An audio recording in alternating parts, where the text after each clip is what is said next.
Good afternoon, this is Jason Shepard with the Anchor Room. Today we're going to be installing our coolant tank cover on top of this not so pretty coolant tank, hence the reason and need for a cover.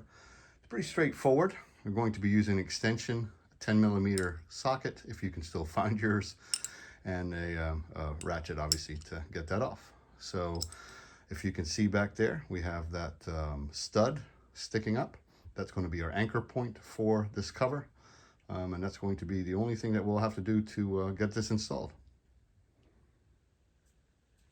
All right, taking your ratchet, just undo that aforementioned 10mm stud, pull that out, take your cover, there's a tab on the side, slide it right over top, find a hole on the other side, take the stud back,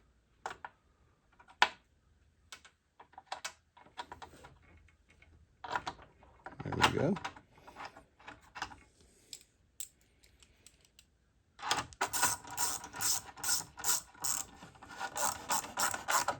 Fasten the stud back in place, and that's all there's to it.